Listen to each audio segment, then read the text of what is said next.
Welcome to the Mal podcast with your boy Malcolm and AY. You know, I'm AY. That's Malcolm over there across from the table. You're not gonna say nothing? I mean, we're here with the pilot episode or whatever, so I'm kind of a little nervous. I always get nervous around this time, you know what I'm saying? But I'm glad to be here. This was months, damn near a year in the making, you know what I'm saying? So this is a very, very huge deal for both of us. We both in our senior years or whatever, and we kind of chopped it up about this in sophomore year. So yeah, I'm just very happy to have this opportunity to share a podcast with you, you know what I'm saying?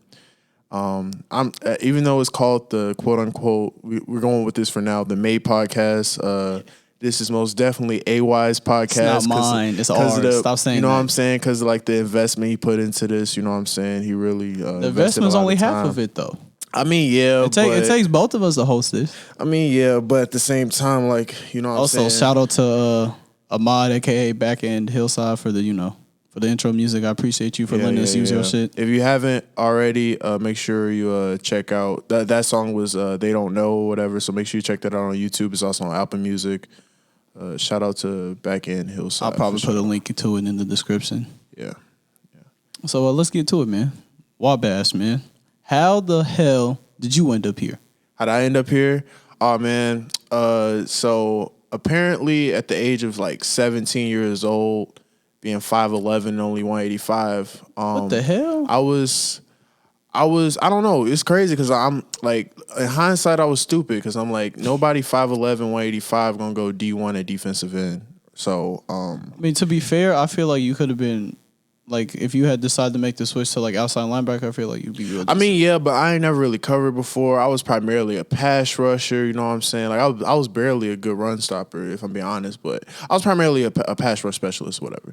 But what happened was you had the abilities though, man. You had that athleticism to do it. That's what's fried. No, don't. I mean, you know you did. You did. Nah, but honestly, the first couple choices I had was Bradley University, Illinois. I could have went to Purdue. What division is that? It's Division I, but at the same time, like they didn't have a football team, so I'll get to that later. But I could have went to Bradley because I was gonna go into physical therapy. I had full admittance into the physical therapy program. Because you were a smart boy, we get it. I was alright. All right.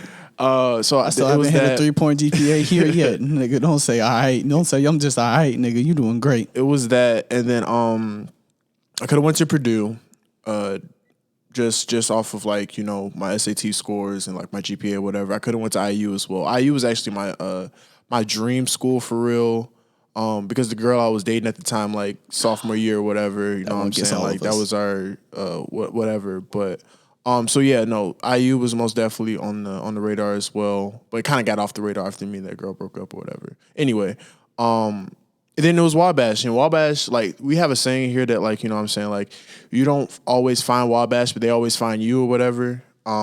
So I guess it was like junior year after, we actually had our best season that year. We was actually over 500. We had an over 500 record. We were second in our conference or whatever, and David Denham, Coach Denham, he popped up at the school. The myth, the fucking legend. He's the only reason why I'm here too. I'll get to that. Nah, he popped up at the school. He was in my counselor's office. Now this was the first coach to visit the school or whatever, and not just visit me, but like visit the school in general in like years or whatever. So he pops up. I'm in my anatomy and physiology class. He pops up in my counselor's class.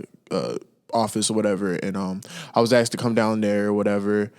And the thing is, my coaches actually mentioned Wabash before, you know what I'm saying? They said it's a very good program, and like they would be lucky to like send one of their players there because of just the prestige and whatever and the brand that the Wabash had at the time. So, I heard of it or whatever. I knew it was an Indiana school, but I also knew it wasn't D1.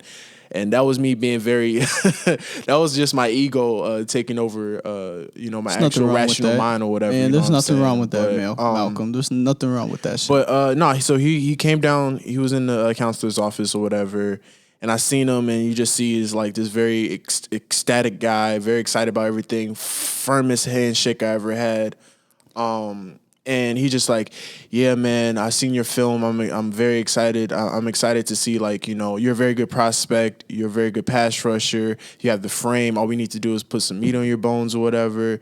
You know what I'm saying? He was talking up real good. And I was just like, all right, cool. You know what I'm saying? Like, I'm just thinking this is like my first, you know what I'm saying? Like this is like my fallback plan. If I like if all else fails, I can go to Wabash. It's like literally 2 hours away or whatever.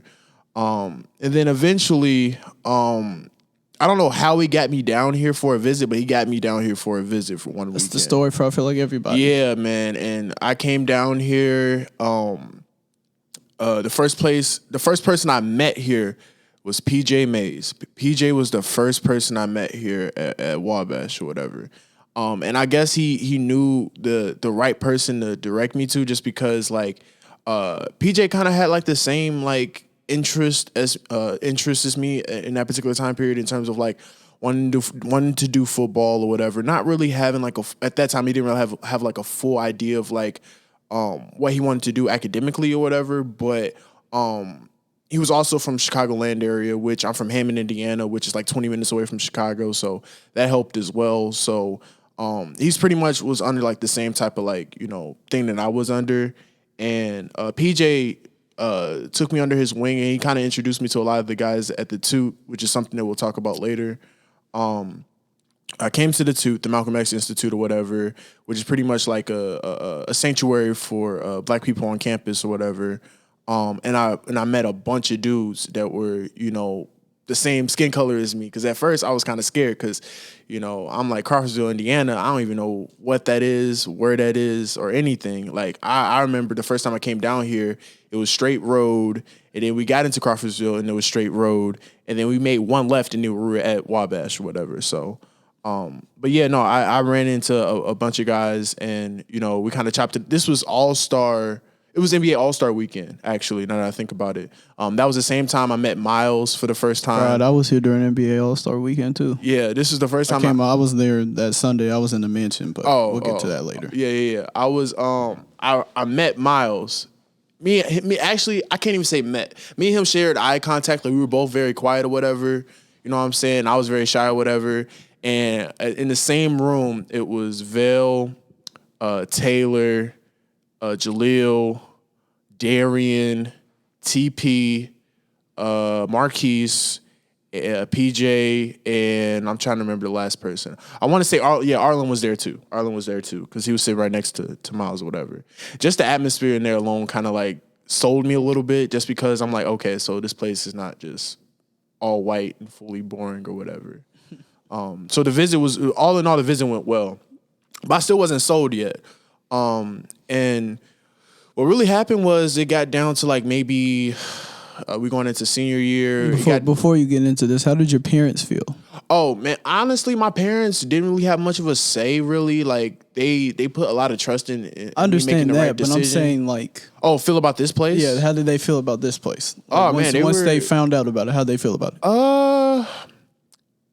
They were most definitely skeptical or whatever, but Wabash is great at marketing their school. You know what I'm saying? And I don't mean that in a negative way, but the school didn't need any marketing for me. They most definitely know how to, you know, sell their brand or whatever. You know what I'm saying? Like, right. Every time they said something about like, oh, this CEO came from Wabash, or this business owner came from Wabash, or so and so have this connect from Wabash, and my mom was just like, nah, you're going here, whatever.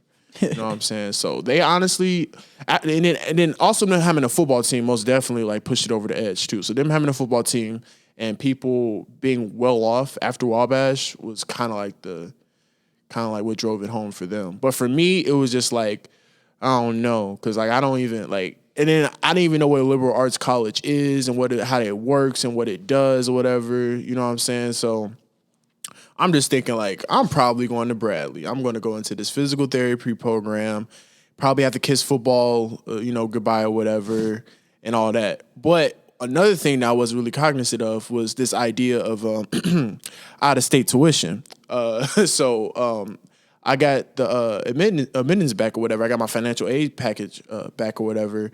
And it was looking good at first until like I realized that there was $14,000 I had to pay out of pocket to go to Bradley. Whereas at Wabash, I didn't have to pay anything, at least for the first year. So it was kind of sold from there. Ooh. Yeah, no, it was kind of sold from there. Ooh. So when I seen I didn't have to pay for anything, they had a football team.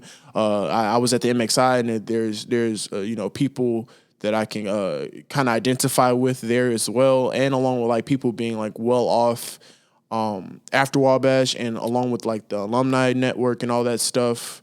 I was pretty much sold from there. So yeah, that's pretty much how I ended up here, honestly. So. David Denham, man. That's the legend. He was definitely the first person I met from Wabash. And what's funny is he went to Pike, right? As like a student. So the first day I ever met him, again, that firm ass handshake, like you said, my hand was tight as hell. That shit hurt. I'm not gonna lie. My hand started turning purple. I was a little baby back then. I ain't gonna lie.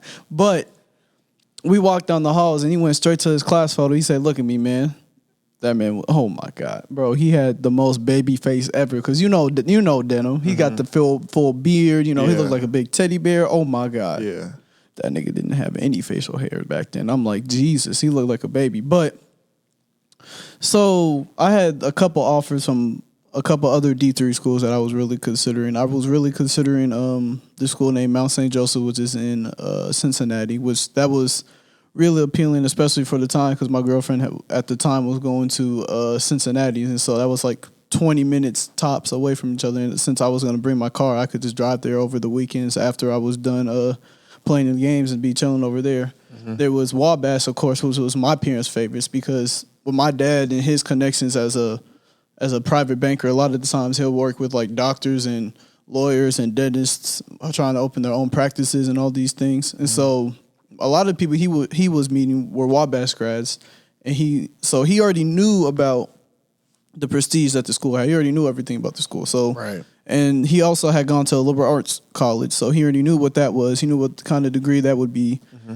And my mom just really liked it because she felt like it was my best opportunity for me to become like the best version of myself, which turns out is true. I can't lie about that. I don't think I'd be nearly the man I am today if it wasn't for the school. I can co-sign that as well. But man, I didn't want to go here. I remember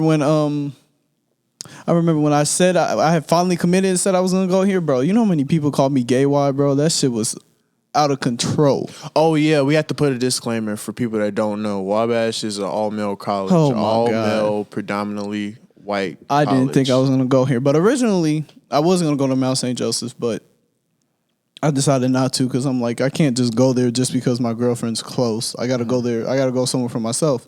So then I really wanted to go to the pub, but they didn't want me for football. So, I was like, okay, that's fine. I guess I just won't go there. But the only two schools in our conference, which became like sort of the last two schools I was really choosing between, were Wittenberg and Wabash. And I was really looking at Wittenberg because I had two teammates of mine who happened to also be some of my best friends in high school that also got offered to play there. Now, they ended up not playing there.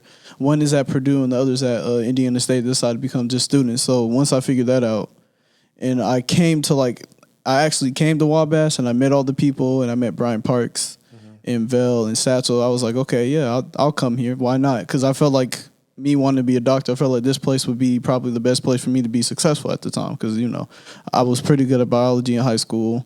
And I was set on my mindset was dead set on being a doctor. I was like, I'm going here. I'm going to be an orthopedic surgeon. I'm majoring in biology, minor in economics. Like I thought I had everything planned out, bro. Oh my God. AY as a senior in high school, oh my, I thought I knew everything about the world. I thought I had the world figured out, I thought myself figured out. I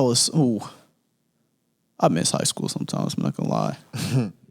But that's really how I came here.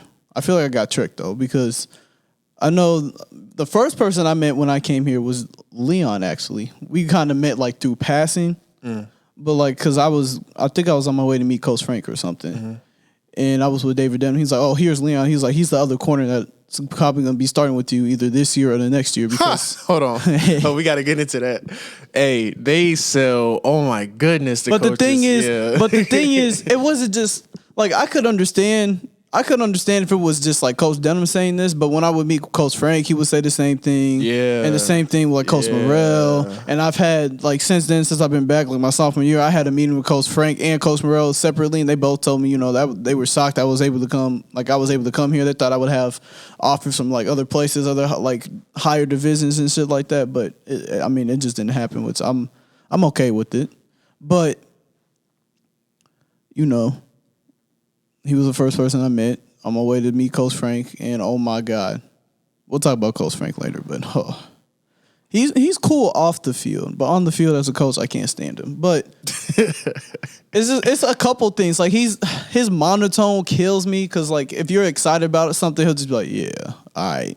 So here's what we're gonna do, all right. And if you make it, let's say you get a pick in practice, like you play the play perfectly, he'll be like, all right, decent play, all right.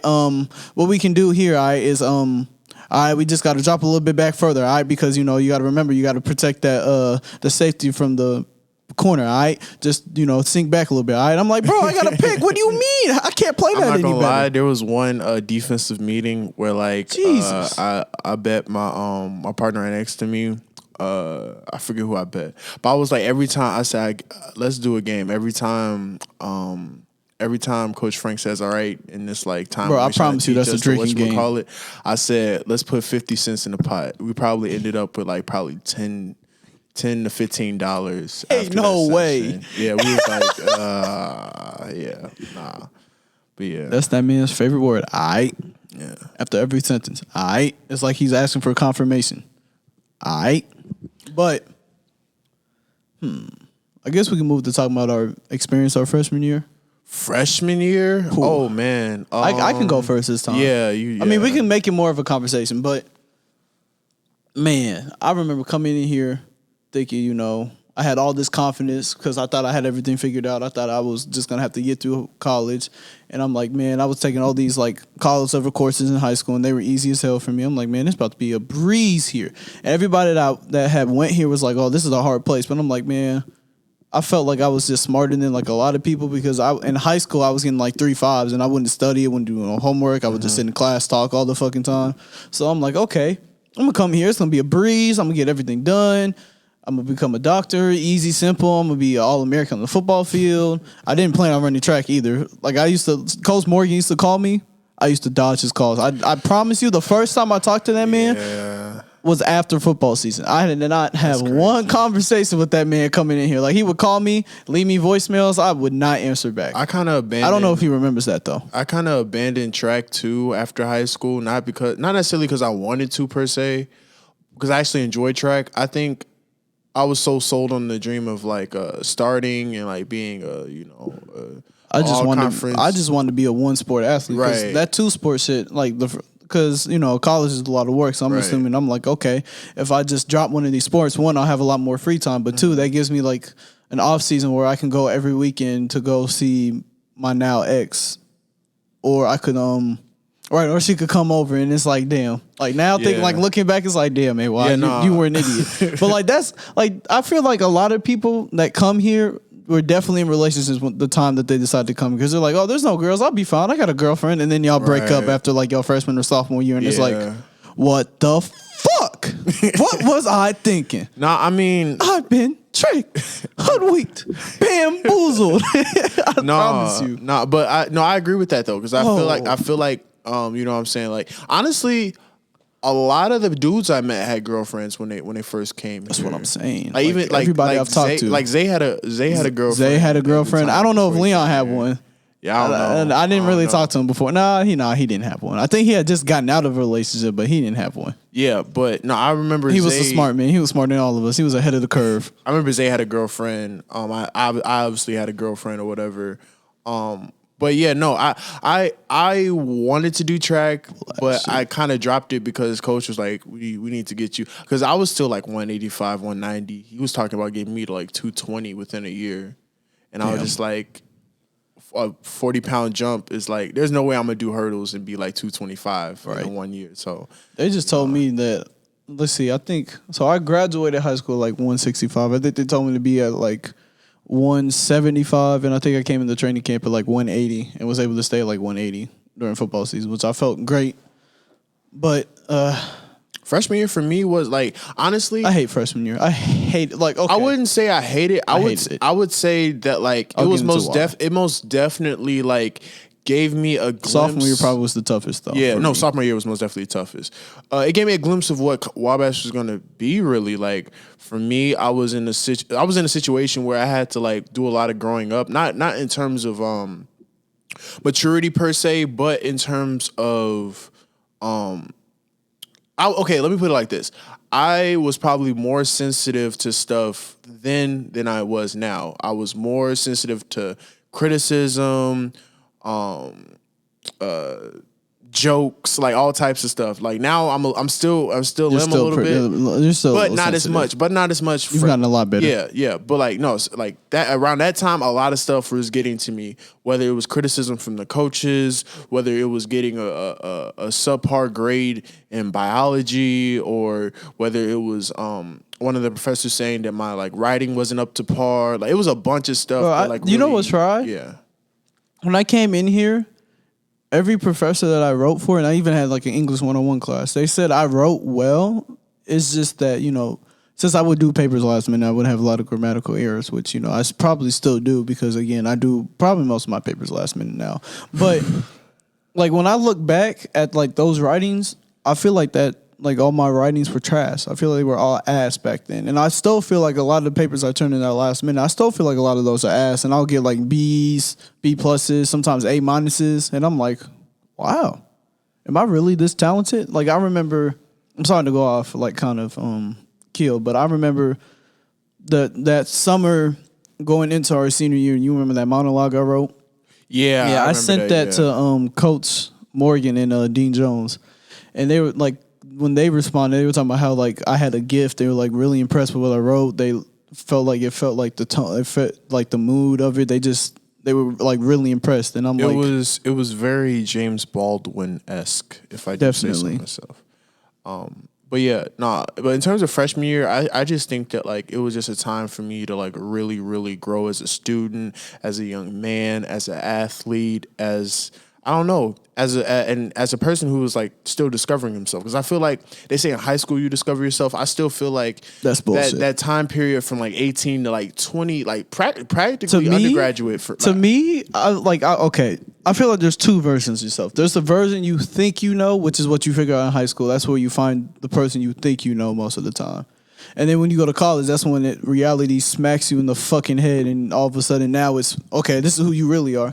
And so like, I like to relate it to this point. I forget the dude's name, but he was an alum, and we had this talk. I want to say it was I think it was either a sophomore or junior year. I think it was our junior year. But his quote basically was, you have to lose yourself in order to find yourself. And I like that just immediately clicked in my head because at that time I was going through the same thing.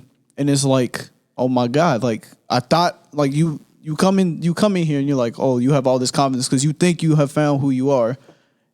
And then this place just brings you through the ringer. Next thing you know, you have no clue of yourself, and you're just kind of just in a state where you're still trying to figure it out. You're trying to put all the pieces together because now you've been like hit with a fucking brick wall out of nowhere, and you're just like, holy shit. Yeah, no, I agree with that, and I feel like without the ringer, I probably wouldn't be. I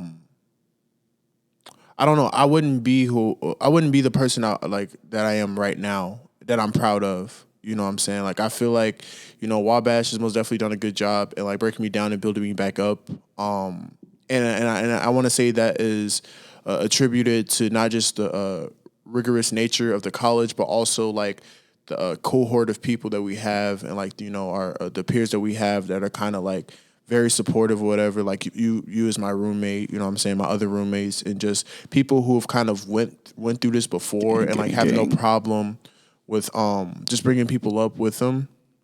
And yeah, like I feel like a lot of times, especially from that time period from like 18 to like 20, well, pretty much like your early 20s or whatever, you know what I'm saying? Like you're adjusting to, growing into an adult, you're adjusting to like receiving a whole bunch of like information. I feel like I feel like I've learned so much in these 4 years, like in comparison to anything I've learned Promise you I have. from K to 12. Like easily. as a kid, I've always had like an interest in history, and I was always going out my way looking up weird facts and like historical facts, reading up on that stuff. But like when I came here, it took like a whole new level, and I think it's because like usually I would just look up things that were related to like my classes and things like that. But now I look up like anything that I feel like can help me with either better understanding of the world or like what I really would like to do is basically create something that's like the Black Panther Party, but not to the extent where we're not willing to work with like other races or like where we can give women a bigger leadership role in the organization. Mm-hmm. And so like just through doing research on that, I've been like looking up groups like United, like the Daughters of the Confederacy. Oh my God, I can't believe I messed this up. The Daughters of the Confederacy, there we go. Which is basically like all those Confederate monuments, mm-hmm. and do you know what the Lost Cause myth is? A little bit, yeah. All right, so I mean, so the people who probably don't know what it is, it's basically where like a whole bunch of Southern historians after the war was over, they decided to rewrite history and say that instead of the Civil War being about slavery and not necessarily like the right to keep slaves, but the containment of slaves, because the South wanted to expand slavery mm-hmm. to like Cuba and Mexico and keep expanding out west.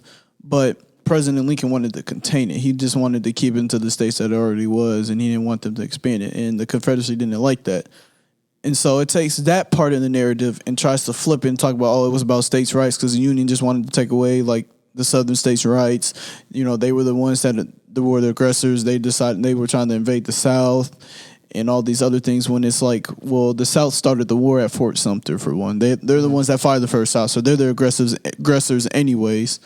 And they actually tried, like, while the North ends up invading the South because, if you're putting down an insurrection, you're going to have to invade those territories to take control. It's actually the South that tries to invade the North first. But it just takes all those things and flips it on his head to now, like, when you hear a lot of like white people will try to talk about, well, not even just white people, just people in general, especially in the South, will try to talk about the Civil War, and they'll talk about, it was about like states' rights and like protecting the rights that states have, and it's like, that's bullshit.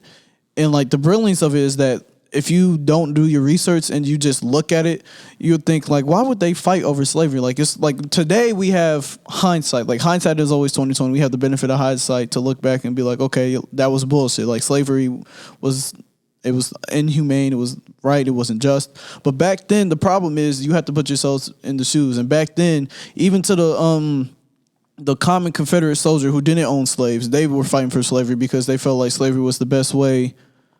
Slavery was their way of life. That's all they knew. So they felt like it was the best way to keep their economy going. And they felt like that's like, without slavery, the South, as they knew it, would die, which is true to an extent, because, they would find ways to kind of keep that lifestyle going with Jim Crow mm-hmm. and segregation, all these things. But like, if you literally look at the journals from like Southern Confederates, they're literally writing, talking about how, yes, we're fighting for slavery.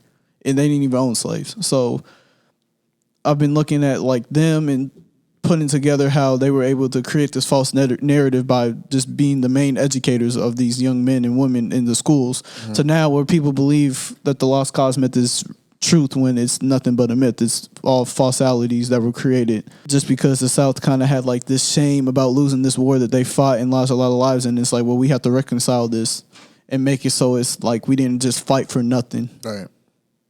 Yeah.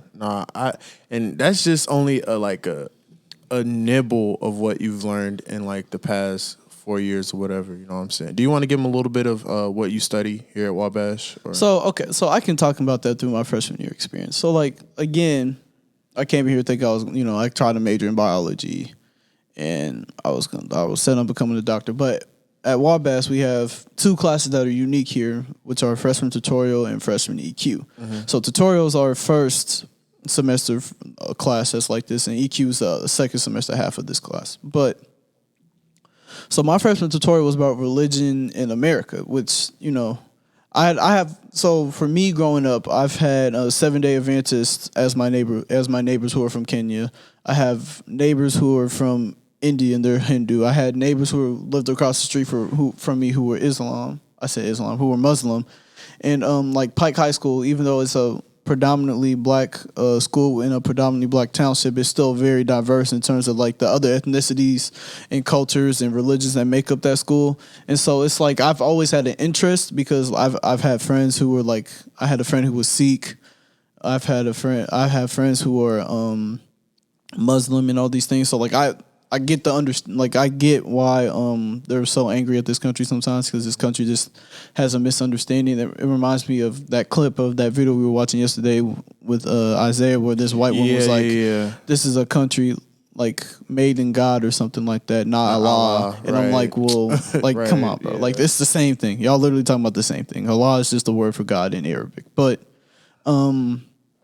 that's the class that really piqued my interest, because I find the study of religion to be very eye-opening and very like fascinating, because basically what they teach you, like when you actually begin to look at religions, you realize that what makes religions different isn't necessarily the morals they believe, it's the way they practice teaching those morals, the lessons they teach, and basically it's cultural differences, really. Yeah, for sure. That's what it comes down to. And so religion, I looked at them like, if you really just take the time and you study and you look at them, you realize that all religions really teach the same lessons. It's just what makes them different, in my opinion, is the way they teach these lessons. Basically, the cultures that come with these religions. But you know, I came in here confident.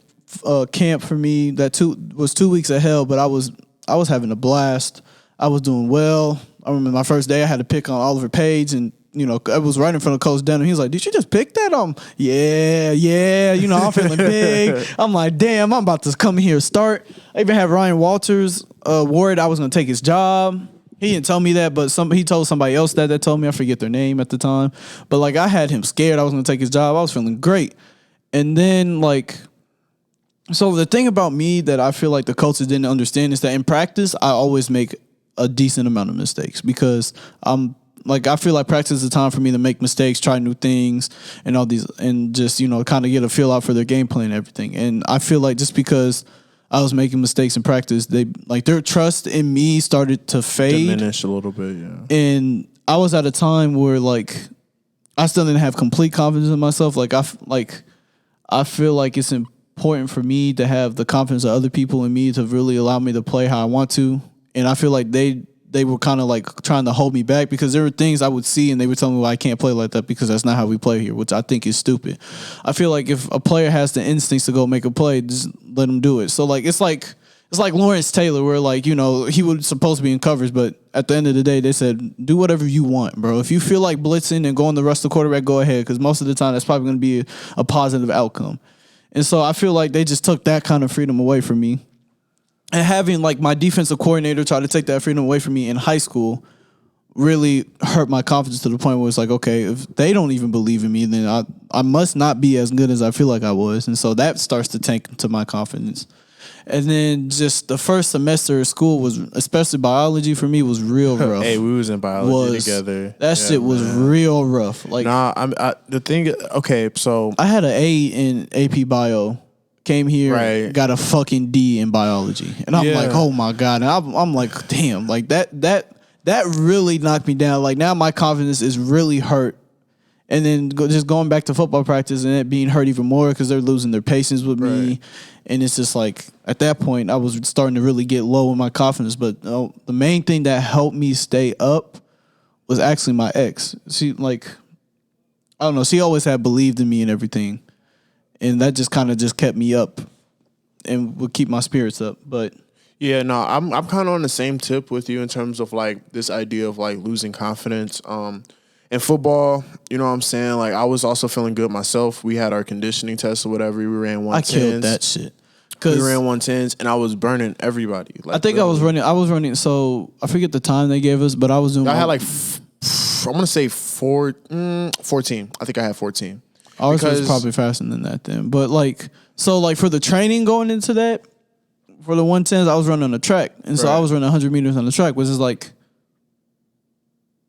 I was actually running more. I was like running the whole length of the football field. So yeah, I was really running probably like 120 125, 130 yards. Yeah. Because I also extended a little bit past the end zone. And it was like within the time we were supposed to hit. So like I got to camp and we did those 110s. They were so easy. Like I was talking shit to Parks because I'm like, I'm coming for your spot, bro. You see how good of shape I'm in, bro. I'm ready. Like I was, But nah, I was performing good in the 110s. We get into camp or whatever, you know, my pass rush skills is still up to par. I mean, granted, but one thing I did not account for was the idea of the game being faster. And I didn't really acknowledge how much the game is kind of for me. So the MIC is like the best conference in the Big Ten.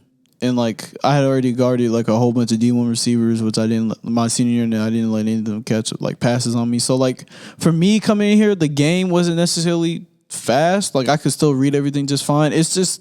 It's the concept. So like in high school, if we played cover 2, I was only ever responsible for the flat. I never had to peel off and try to cover the corner because most of the time the safety could actually cover the corner himself and I could just sit in the flat.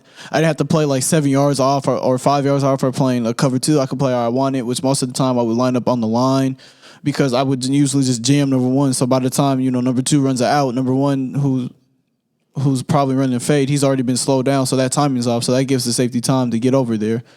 And, you know, I can make a play in the flat because they don't expect me to be there because it looks like I'm in man. They didn't let me do that. Or like how in man, the hardest concept with me was how in man, like if he ran a 5-yard hitch, he wasn't my man. I was supposed to turn and look for like the corner and help him. And that shit irritated me because it's like, bro, it's man coverage. Like just let me. That was what I was probably like. I can play zone and man, but like I love man coverage because it's one responsibility. It's this dude in front of you, cover him. And so I was really good at that. And I'm like, I don't know why y'all can't just let me cover this man and just stick to him like glue. Now, I come to find out that it's because our safeties can't really cover like that. We didn't have like the personnel to really play man coverage like that beyond like corners.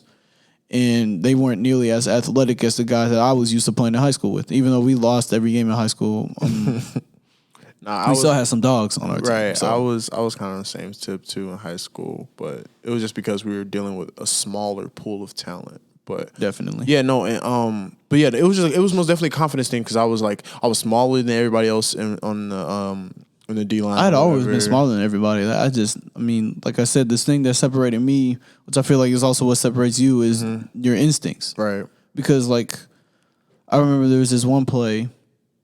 This is my junior year. I see. Like they have a tight end, and usually, and we're playing man coverage, so I'm supposed to cover the tight end. But I see like this receiver motioning, and I don't think anybody was carrying him with him. But I'm like, okay, they're about to run like a reverse type shit. They're about to like pitch it to him, and they ended up pitching it to him, and I think it was like a 10-yard loss. And it's like I broke away from my assignment, but I made the play because I could see it coming. And like the thing that kills me is Coach Ramsey preaches that, but Coach Frank doesn't preach that.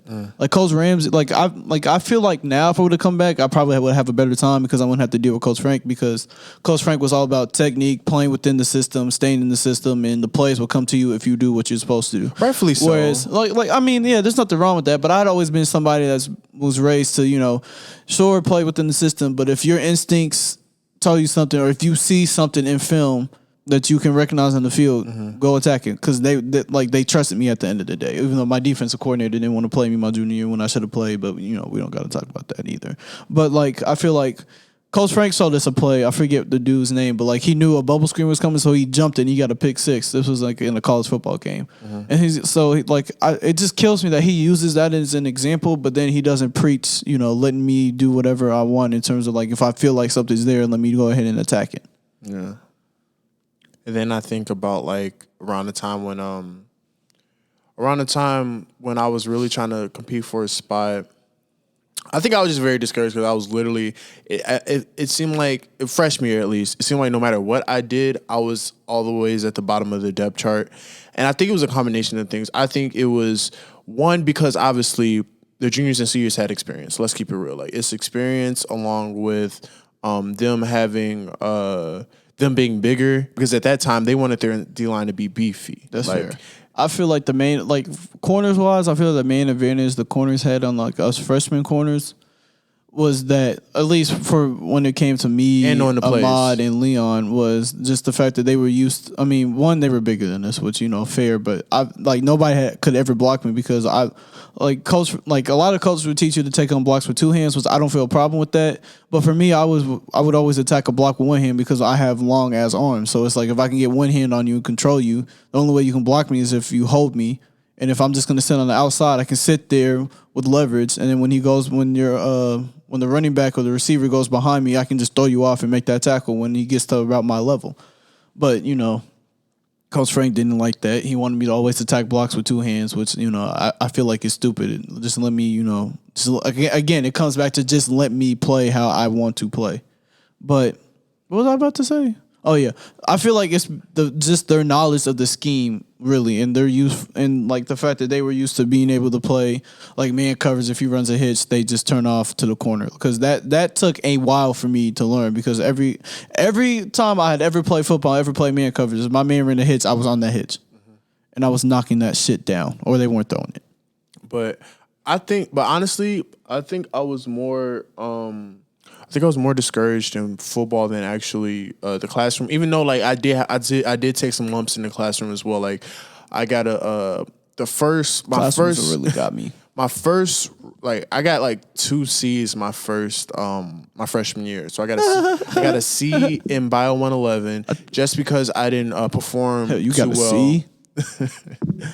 I think I got a D minus. I think I was like super close to getting an F, but I didn't get an F. I didn't. Oh my, that should kick my ass. I didn't perform too well on the final, and this was around the time where I really figured when I didn't figure out the formula to how finals work, especially in bio.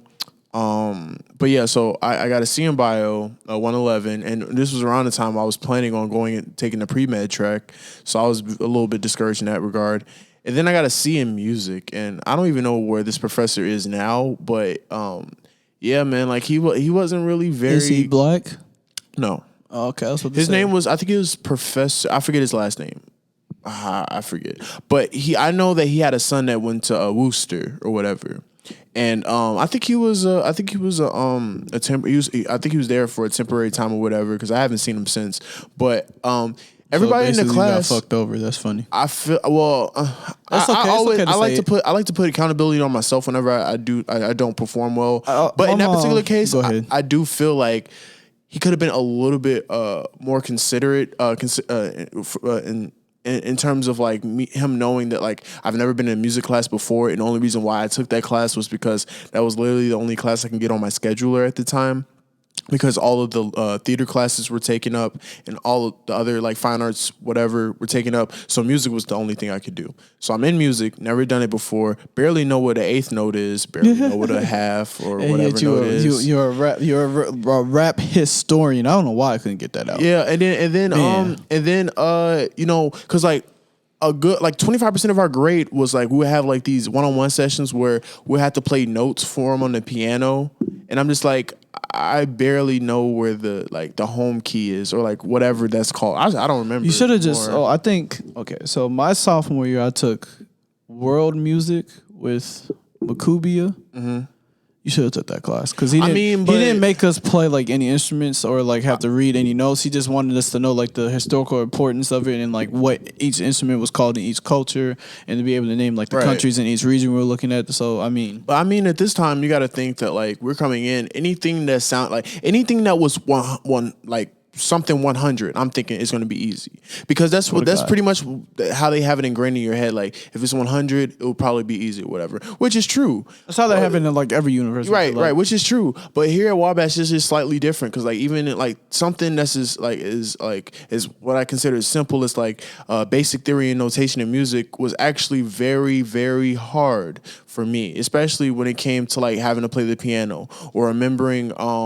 Playing the piano is so hard. Or remembering a melody or a cadence or something like that, and I got like 2 C's my first semester here, and I honestly did not even want to show my. Well, no, she still don't. I don't even think she know how poor my grades were. I wouldn't say poor, but I don't think she knew how subpar my grades were. You talking about your mom? Years here. Yeah, I don't think she knew. Oh, she knew I was parents knew. struggling, but My parents knew. She thinks my struggling was like not getting A's. No, my struggling was My parents getting knew. C's and My parents knew. and I all told them. that. So, but like no, the freshman year, I did better. I did better the second semester. I did worse.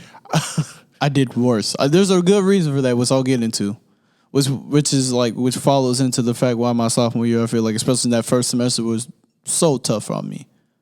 But continue. I'm sorry for cutting you off. No, you good. No, but sophomore year, I mean not sophomore year. The second semester, I most definitely did better just because the seniors at the time here in the MXI kind of pretty much put their arm around me and like kind of guided me through a couple things and also what I'm saying, like encouraged me to just work harder, what I'm saying, not be too down on myself. And I found myself garnering a couple A's, and I was still in bio at the time, so I still was taking my lumps from bio here and there. But for the most part, I was able to kind of get into the swing of things in terms of like finding like my study patterns, understanding how to like properly note take, which is something that you think until you actually. Bro, I never took fucking notes ever. Nah, okay, no, that's cap. I would take notes. I needed to in order for me to like I've always been good at taking notes, but bio was something different because they would talk all the time, but then they would want you to take down what's on the thing, and I feel like it's hard to take down notes that are like where you're supposed to take notes from both the projector and the person speaking. So like Professor Blix, which is one of my favorite teachers here. So when he does his lecture classes, he'll write like a main idea on the board, but most of the information is coming from where he talks. Where like a lot of people, I feel like would have problem with that because you have to listen to him and what he's saying, and you have to pull out what you feel like is important. Sometimes lectures don't always be that captivating for you to want to listen. No, his are always interesting because like again, like when you're talking about like origin stories for like of a religion, or you're talking about like Chinese history and things like that. Like that stuff always has interested me already, and so just to talk about that stuff, I love that. So like for me, I feel like I'm a great note taker because most of the time I focus on what the person's saying because you have to focus on what that person's saying. I'm able to pull out what he's saying, put it down in my own words, sorting it a lot. Like I'd always been able to do that in high school, which is why like. I took good notes in high school, but the thing is for the test, like I would never have to look at my notes because just my note taking, it was already right there. Nah, for me, it's kind of like that at Wabash. I've had like from my religions of India and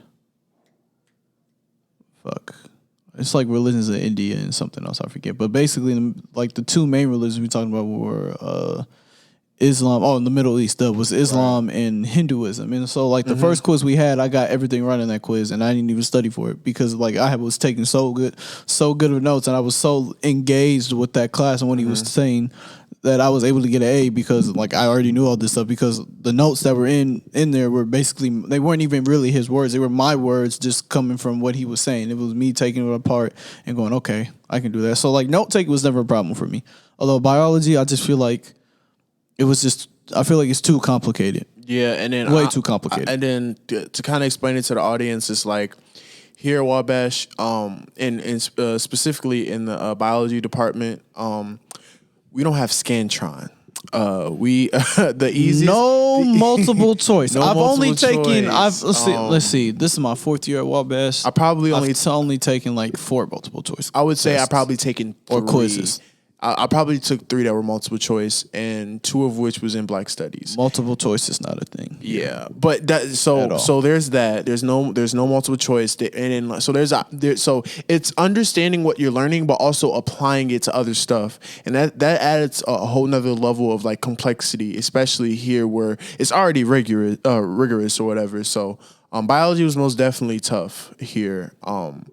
And on top of that, to make matters even more extreme, like we don't even really have an anatomy and physiology class, and like we kind of do, but we don't. We have they call it an embryonic. You have anatomy. Basically you have classes where you study about it, but it's not like an actual anatomy class. we don't have human anatomy and physiology. We have something called embryonic anatomy and physiology, and what that is like we pretty much look at we'll look at like maybe like a urinary system of like an animal, or like a digestive system of an animal, or like a cardiovascular system of an animal. And there's nothing Like there's no human organs like that we're like dissecting or anything like that. It's all whatever. So that makes it weird. And then like what really like kind of like took me aback was I remember second semester in Bio 112, we primarily like talked about plants for pretty much 3/4 of that particular course, and that was not fun for me.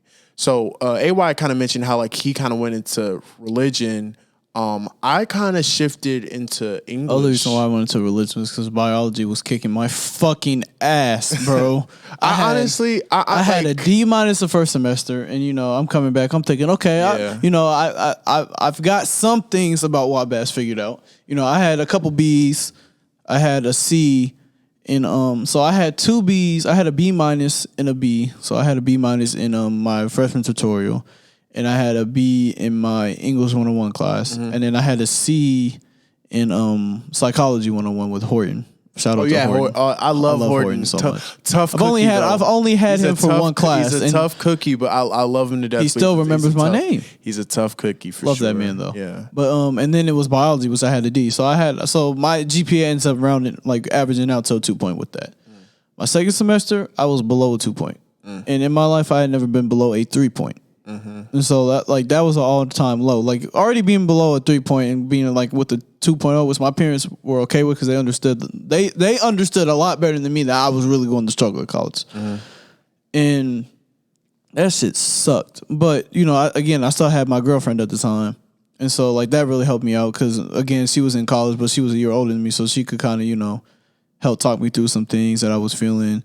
And just like having her around, not only to text or call, but like when she would come over, was great because it was a great stress relief. It was a great way to take my mind off of it. Yeah. Second semester it starts off like that, but again we end up breaking up. I want to say like a week before finals, so like dead week is when we break up. Ooh. Hey, that's terrible.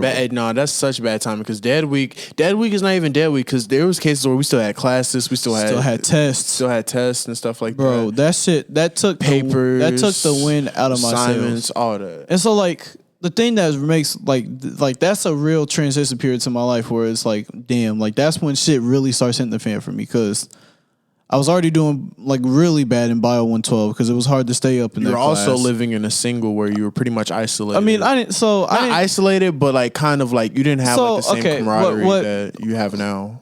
Yeah, I would say I did because like the first semester I had Keyshawn over there. Like y'all would never see me, but that's because Keyshawn and Red were always in Keyshawn's room, so I would just walk over there and Zay would come over a lot. But second semester, Zay moved into that room next to us. And so that's why I would never come out of my room because it's like my best friend at the time, which he probably, I don't know. All the are damn near tied from my best friend at school. But it's like, why would I go anywhere else when I could just literally walk across the bathroom to meet my friend? Now, definitely, I feel like me staying in my room definitely hurt me, which is why like my sophomore year, especially my first semester, I made like this huge effort to get out of my room. But I was doing poorly in the classroom. I was doing worse than I did in my first semester. I was doing terrible in track again. Like my ankle, like football season, I hurt my ankle, and then like it really was affecting me during track because especially the curves, I couldn't really run the curves well. Like my left ankle was just, it was tough. Like I was trying to long jump at that time too, and I couldn't jump because I'm a left-footed jumper, and to try to jump off my left foot was just hell. And so I was doing poor in track. I was doing poor in school. My relationship is starting to deteriorate a little bit because we're not doing as good of a job of communicating, basically, because there were like some pent up things she wanted to tell me, and so because of that, I started keeping more and more things to myself, which is wrong. I feel like I definitely should have told her. I could have been a better listener because there were a lot of things that I would just kind of ignore, but when we finally broke up, I feel like that was the beginning of like a super low point because I would end that semester with like a 1.9. No, I had like a 1 point. It was either 1.7 or 1.9. It's in that range. And then again, I'm not gonna lie, I was real hurt after that breakup because I still love that girl, not the same like I did when we broke up, but you know what I mean. Yeah. And so like football, like training for football that sophomore year, you don't have the same drive. Like it's so many. No, I was so determined to prove myself because I was so ass my freshman year, and I was doing fine training, but like my ankle kept bothering me. So then I ended up having surgery, and that's when it really started getting bad. Because I was trapped in my bed for 2 weeks. And like I hadn't been doing well in school. I hadn't really been doing well in any of the sports. I was alone. I felt like a failure because it's like, how do you mess up a relationship where there's an equal amount of love, right? Like, how do you fuck up something where somebody loves you unconditionally? And I was like, damn, like that one really hurt. And so it was at that time I think I first started, like I was definitely depressed, but I think it was at around that time where I first started about like suicide, definitely. I can't say like I definitely started thinking about it at that time. But after my surgery, after those 2 weeks when I was able to get on the field again to start working, it was I was starting to get a little better because the dude I was training with, he like trains a whole bunch of D1 athletes. So I was training with other D1 athletes and I was like holding my own. I was doing like very well. There were even some people who were trying to get to the Canadian Football League that were like there. And you know, you have to even play football in the Canadian Football League, you have to be like pretty fucking good at football. And so like I was covering those guys well. I was having a ball in the summer in terms of football. Like I was doing really well because he was able to instill confidence in me because he believed in me. Even though I was a D3 athlete, he would tell people like after I would cover them, he would be like, you know what division he's in? He'd be like, he's a D3 athlete. Like he felt like I should have definitely been D1. One of the coaches from Warren felt like I should have been, who was a DB coach who coached the number one DB in the state, RU, who ended up dying our senior year, R.I.P. Dijon. But he said he also felt like I should have gone D1.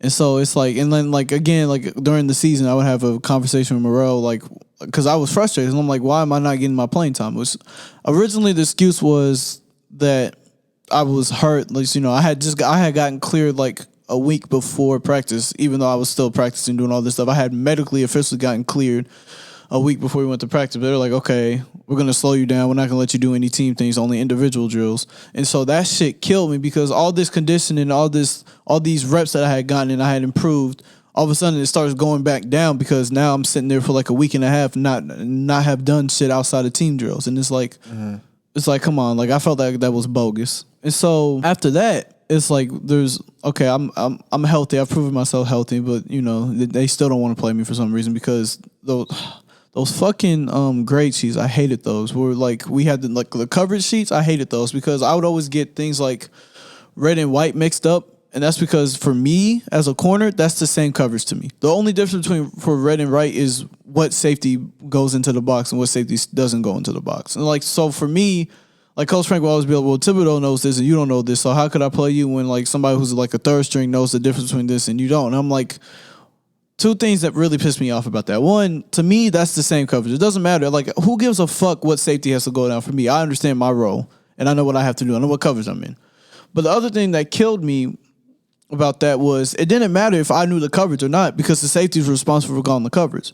So even if I felt like I knew the right coverage and I was going to make the right coverage call, it didn't matter because the safeties are the ones calling the coverage and they're the ones who will call it, and whatever they call is what we have to play. And so it's like I feel like those two combinations makes that shit really stupid to me. Like that really frustrated me. But so, as you know, I would break my thumb in the second game of the year. So I remember that week of practice because it was our bye week. I couldn't practice because I needed to go to the doctor still because we didn't know my thumb was broken. But this man... So hold on, let me give a little bit of backstory. So Ramsey wanted me to ask the trainer, which I already knew the answer to this question was going to be no, but you know, Ramsey wanted me to ask the trainers if there was any way we could like wrap my thumb up and I could practice, even though it's like, bro, my thumb's hurt. But I get it because I feel like Ramsey always wanted to play me. It's just that Coach Frank kept him from playing me, which I feel like is stupid. It's like you're the defensive coordinator. At the end of the day, it's your defense. I understand entrusting like your position coaches to make those personnel calls and things, but at the end of the day, it's your defense. You're the big dog on the defensive end. Like you have the final say. To damn what the fuck the position coach says. If you want somebody to play, at the end of the day, it's your decision if you want them to play. I feel like he trusted his position coaches a little too much because at the end of like, if you really wanted me to play, I feel like he should have just been like, all right, yeah, we're playing you. But I think it was like a Tuesday practice. I was out on the field, so we were doing one-on-ones. I was getting really excited, really hyped with the guys because we were doing well in one-on-ones. And then we called for field goal, and we're playing music, and I'm dancing the whole time while we're doing this. And Coach Morrell kicks me out. He's like, I'm tired of seeing him dance. So he kicks me out. He's like, Young, go in the He didn't tell me to go to the locker room. He said, go in there and sit there and just wait for me. I want to talk to you after practice. So he kicks me out of practice. And I think somebody told me, I forget who exactly, but somebody told me that it was Cam. Cam told me that, when I got kicked out, he ran up to Coach Frank. He said, you see what I did to him? He said, I got sick and tired of his dances, so I kicked him out. And it's like, for what? Like I was over there helping my teammates. I'm like, I'm talking to them. I'm getting excited because they're making plays. I'm dancing because I'm feeling good. And everybody else is dancing too. It's like it's not like I'm the only one dancing. A whole bunch of other people were dancing, but he just happens to kick me out. So I'm like, okay, whatever. I'm a little frustrated. I'm like, okay, maybe something good could come out of this conversation. Practice ends. He comes out, and we have this discussion. Now I don't get to say everything that I wanted to say because there's a recruit family right there. And I'm like, I don't want to wild out and embarrass not only myself, but this football program because I still cared about some people. Like I cared about the team, like the team. I didn't want to embarrass them. But so we would have a conversation. And basically he accused me of faking a broken thumb, which I don't know if you've seen pictures of it, but like I had a picture of it from that Sunday, the day after I broke it. It was like, it's 10 times bigger than what it is right now. Like it was clear that something was wrong with my thumb. It was probably most likely broken because it was swollen all to hell. And then he tried to accuse me of not being a hard worker, that in high school I never worked hard, and that if he would have asked Coach Frank, he would say I didn't work hard. And he was like, if I asked your coaches in high school too, they would say the same thing. And I'm like, well, I already knew Coach Frank wouldn't say that I was a hard worker because I didn't think he liked me and I didn't really like him either. And like it was starting to get to a point where I'm like, what's the point of working when I feel like I worked as hard as I could and they still weren't giving me a fair shot. And so, but I'm like, but if you ask Coach Morgan, I'm like, if you ask any of my high school coaches, I'm like, you can ask them. They would tell you I was the hardest worker on the field, like, or on the track or in the weight room. Like I was always giving it my all at that point because it's like I'm at a disadvantage for one, but two, my thing is if I'm gonna do something, why not put my all into it? Although, I get kind of lazy with school, but that's because so like for me, like I'm tired of school, but it's not necessarily because I'm worn out from like academics and shit, because I feel like I could definitely go to grad school for 4 years, even though I don't want to, because I am kind of worn out. But it's just that my focus now and like most of my thoughts when I try to do homework are just on like future plans on what on what I would like to do with my life. So it's like I don't really pay attention to like what's happening in class so much anymore because I'm more worried about, trying to plan for the future and trying to get this like organization together and thinking of ways on how I can try to change the world and change black people's plight in this world and in this country. But back to that conversation. So basically he tries to say that I'm lazy and that I basically don't deserve like half the shit that I've gotten and all this shit, and that, I'm soft because I'm faking a broken thumb, which, I don't understand how you fake a broken thumb. And he's like, you're faking it. And it's like, well, if you go talk to Mark, he would tell you that I'm not faking it. Like there's really something wrong with my thumb. We have to go see it. So then I go to orthopedic surgeon at Methodist. And he was a former client of my dad. I forget his name. But basically, so yeah, we confirmed that I broke the base of my thumb. And so I ended up having to get a cast in order to play. I think he said if I wasn't playing football, I would have just been in the splint. But because I was playing, he decided to put me in a cast, and that cast sucked, bro. That shit itched so much. It was always hot and sweaty. It just stunk all the time. It was I hated that cast. But that was my second time playing with like a club on my hand, because my senior year in high school I broke my wrist. Well, I didn't break it. I fractured a bone in it. Well, not fractured. I chipped a bone in it. But basically, I had to play in the club with that too. But so, I had wanted to quit my freshman year, but my dad was like, "No, don't quit. It was just a rough year. Your sophomore year would be better." It turns out my sophomore year was worse as you're starting to heal here. But, I decided to try to toughen through it, and I keep trying to play. And eventually I just started losing the will to even try to practice, even really try to play or anything, because I'm like, I'm sick of it. Like at this point, I don't want to play anymore. You remember that first game? After the first game of the season, when we had like our first Red Squad game, I think against Rose Holman at home. Yeah. I don't know if you played in it, but like I was in that meeting and Coach Merrill comes in and he's like, "What are you doing? You're supposed to be in Red Squad. I need to see if this guy can tackle." Yeah. No. What? I don't That's bogus. Like why you why are you calling me out in the middle? Like he had told me I was gonna play Red Squad and I had forgotten. But it's like why you gotta call me out like that in the middle of a whole team meeting? Like what's the point, bro? Like what are you trying to do? Yeah, I remember being there, and I do remember being shocked a bit.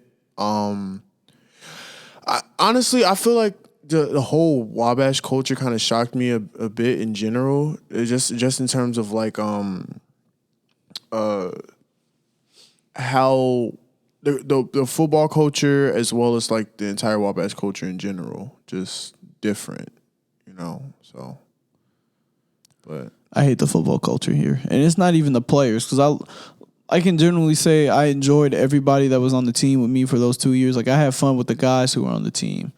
It's the coaches that I hated, and it's specifically Coach Frank and Coach Morrell that they ruined it for me. They ruined my football experience here, and that's probably my biggest regret coming here. I feel like if I went anywhere else, I'd probably be a highly successful football player, and I would have enjoyed it. But because I came here and I had two coaches who I feel like were just had the sole intention of making me quit. I even asked Coach Frank in a meeting, I was like, is your goal to just make me quit? Like, do you just not want me to play football anymore? I'm like, because that's how I feel, because you're always singling me out. And like in film, when we would go over film and mistakes in film, I was making the least amount of mistakes, but I was still, not starting.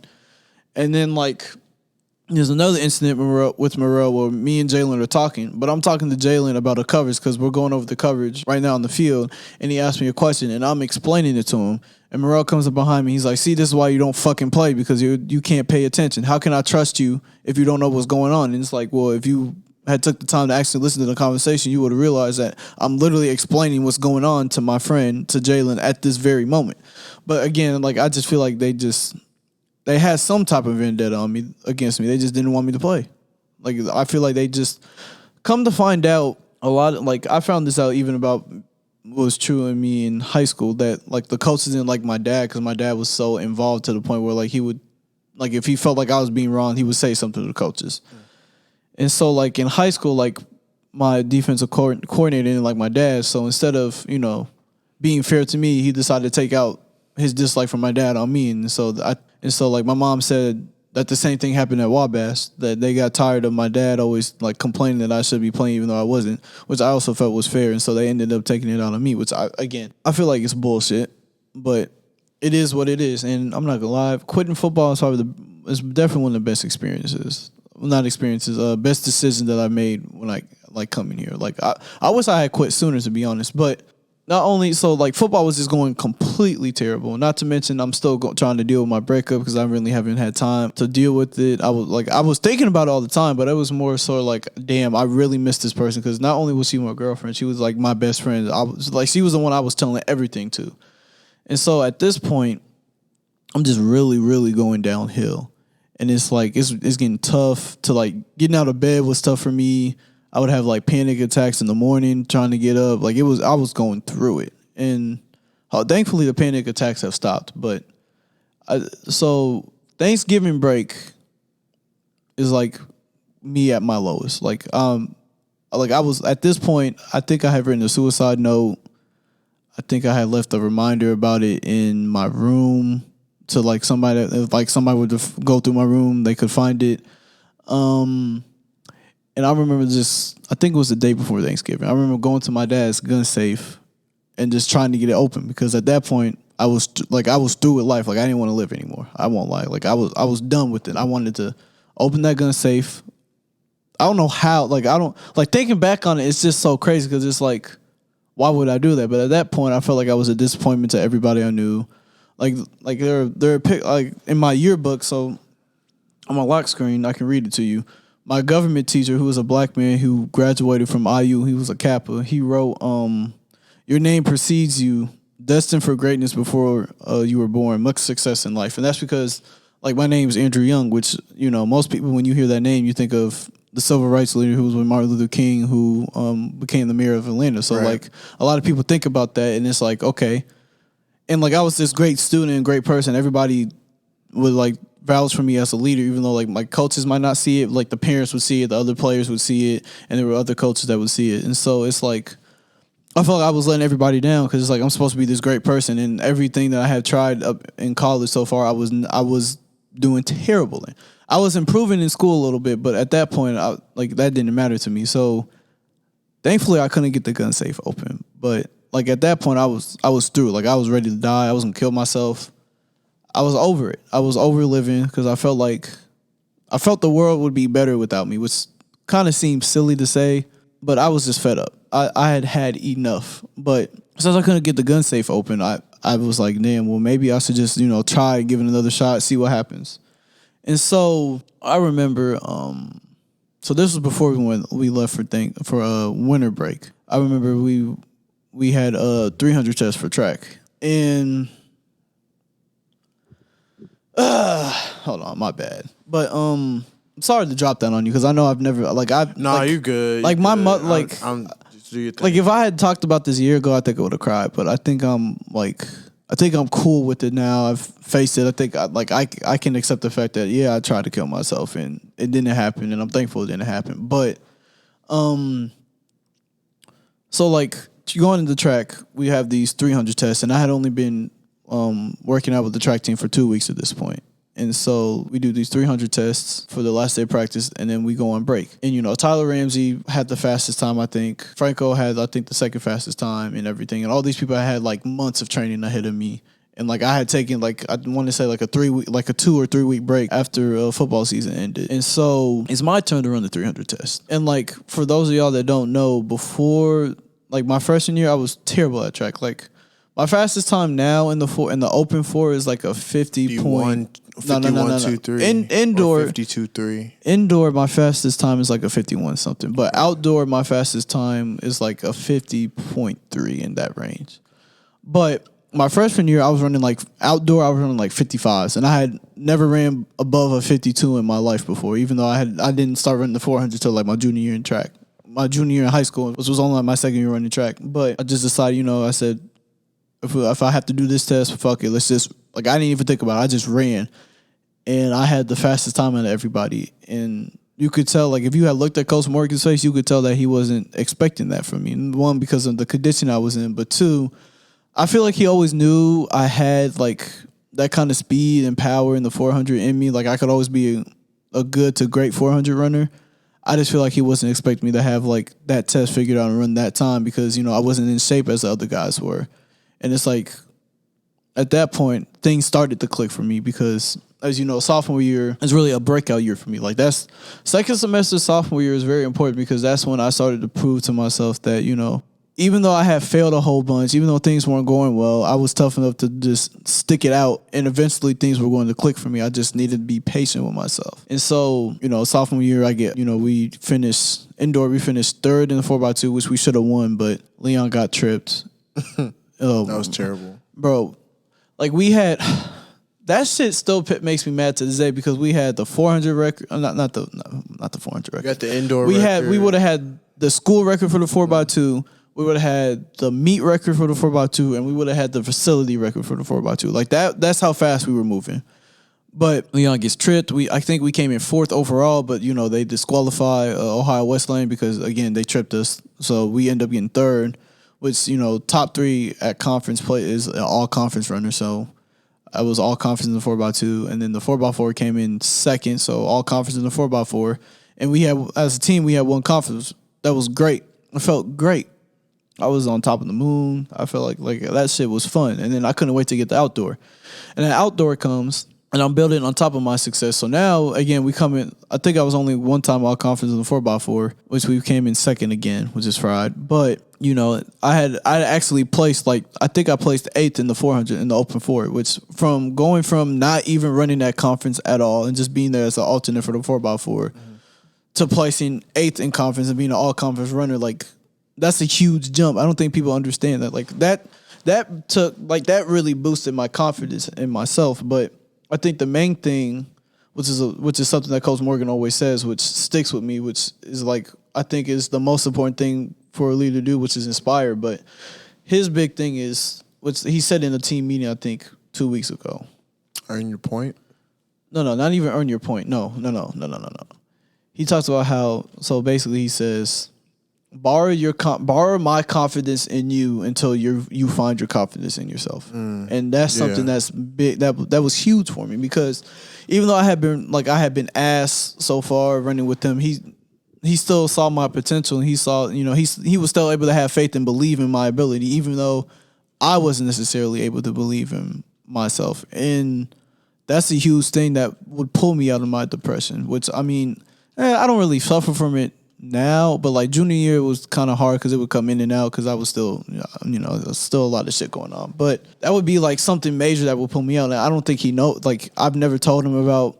I feel like, so my parents found out because I didn't tell them. They found out because they found the note that was referring to the suicide note, saying where it was. And so I kind of freaked them out. And that was at the first indoor meet, our sophomore year, which was at Wabash. But I don't think I ever told, Coach Morgan knows none of this, but I feel like he's always, I feel like he knew, just because of how my vibe was, even though if you were around me, you wouldn't have never known, because I at practice I was still trying to act happy around people. I was still trying to act happy and all these things, because I don't like to be a burden to other people. I don't want people to worry about me. I've always been somebody that's okay, I can worry about myself. If you and me were going through something, I would say, to damn with what I'm going through, let's talk about you first, because I feel like it's more important for me to deal with your problem than it is for me to deal with my problem. That's just who I've always been. And so, I didn't tell him. I didn't tell anybody, because I'm at that point, I'm I basically dug this hole myself, and I felt like it was my job to dig it out. And my mom has always told me that, even as a young little kid, she's told me that I've always struggled with when it comes to blame, and specifically with responsibility. And it's not that I don't take responsibility, it's the fact that I take too much responsibility. To the point where it's I feel like I'm to blame for everything that happened, even though some things were out of my control. I still feel like, maybe if I was able to, actually try to handle this instead of letting this person handle it, this shit wouldn't have happened, and all these things. And so, just with that, I've definitely I'm still the same with that. I've gotten better with allowing people to help themselves, and not try to help people who can't help themselves, because what that means to me is you can only help people who can help themselves, as in if they're willing to reach out for help and try to get help, then you can help them. But if that person doesn't want help, they're not reaching out for help, you can't help them, because at the end of the day, you're gonna waste your time, because they may feel like they don't need help, or they can't get help, which is, I hope nobody ever feels like that. But that was a big thing for me. That really helped me, because at that point I had almost no belief in myself, and just to have somebody outside of my parents believe in me really meant a lot to me. And so I owe a lot to him for that, and I don't think he knows about that. Well, I know for a fact he doesn't, unless my parents have told him, but I know for a fact he knows nothing about that story, because I never told, I haven't told anybody this. I think you're probably the fourth person I've told about my suicide story. The fourth. And it's crazy, because before I told you wouldn't have never thought that has ever crossed my mind. Ever. No, not at all. Honestly, I ain't got nothing to say. I ain't gonna even lie. Nah. I told you, these 4 years whooped my ass. Well, the first two definitely. Nah, I would say my growing pains probably not as harsh as yours, but still it's still worthy about it, man. Yeah, no, for sure. But I would say my growing pains were just kind of tough, because I felt I think both our instances were just a matter of losing confidence, right? Second guessing, not feeling as if you're as good as you thought you were, both in sports, but both in academia. So you mentioned how you went into religion or whatever. I kind of went into English just because I've always had a passion for English.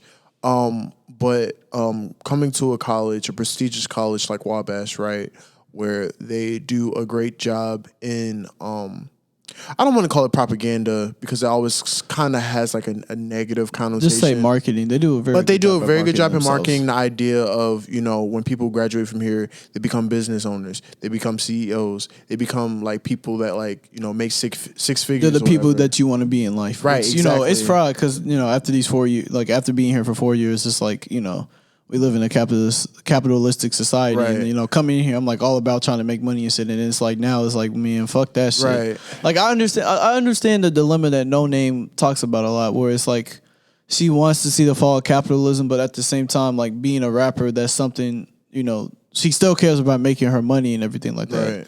And she understands. It's a dichotomy. Yeah, and she understands that the only reason why she can make this much money and do what she wants as a living is because of capitalism. And so it's just this huge dichotomy where it's like you have this thing that you enjoy and you're able to make it your livelihood, but at the same time you understand the evils of capitalism, at least in this country, how it's practiced, and you want to destroy it. But at the same time, by destroying that, you would also in turn destroy your livelihood and destroy something that you're really passionate about, which that's terrible. So we all want to be living comfortably and things like that. Right. But it's like at the same time, it's like there's no real capitalism. Yeah, bro. like in the grand scheme of things, there's no real purpose in that. And then I think because you mentioned like influential people that kind of got you like what I'm saying on the right track. For me, it was my mother, it was my uncle, it was my advisor at the time, Professor Weedman, who has done and is still doing an incredible job in terms of being that quick note support. before I forget, I always carry my suicide note in my wallet. Always. Just as a reminder that, it doesn't I've been at the lowest that I feel like I can get. And it's like if I survive that, then yeah, I honestly, just to sum up just like how freshman year went, I think it's just a matter of like losing confidence and regaining it. And I feel like that's just going to be an ongoing cycle. Like we're always going to have our moments where we feel like, what I'm saying, like, we second guess, our ability or what we're capable of. And then sometimes we just need people to we need to remind ourselves, and we also sometimes need people to kind of tap us on the shoulder and remind us who we are and what we're meant to do. So, AY. I find that now dating is kind of hard for me because like I don't feel like I can trust anybody on the same extent because I got my heart broken. I'm getting better at it, but I feel like I can't trust anybody on the same extent. Like I don't want to necessarily invest in that because I feel like it's not. I feel like there's no point if it's just going to end. And so I'm in like this weird place where it's like I crave intimacy, but I don't want to be in a relationship, which is very weird. And like sex is something I guess that can solve that, but it's not enough. It's not. I'm not no sex maniac. Let's relax. But you know what I'm saying? Because sex is sex is an intimate thing, but I don't have to like tell you my secrets or like entrust you with like who I am as a person. And so I find like for a while that was something that I feel like could satisfy my want for intimacy without having to actually reveal who I am as a person. But that's really flawed, and I've gotten a lot better with that. But like that's really flawed, as you can tell.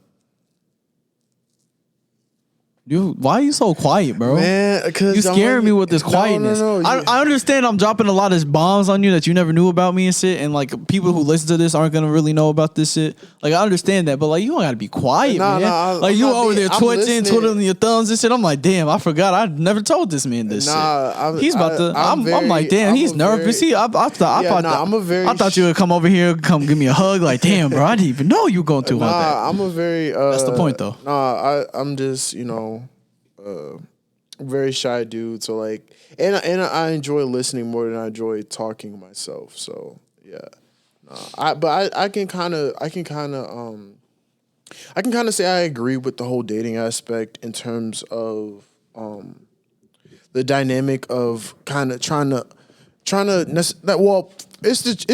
first off, it's the transition part. Because let's be real, the lady that you were with her. I've already gone through the transition part. It's just that I'm saying Yeah, I know in what the you're saying. aspect of like, you're right. I'm saying in the aspect of like you were with her at a certain like phase of your life, right? As a young man, and now for 3 years, exactly. So now you're in a situation where now you're becoming like a more mature adult and understanding the world a little bit differently, and understanding the dynamic of which a relationship work, and that can be kind of alarming, and I can really understand why it's kind of hard to be in a relationship, and then you also got to think that we live in a situation where our circumstances are different. Like we're not around for about what a half of the year we're at all male college. So like the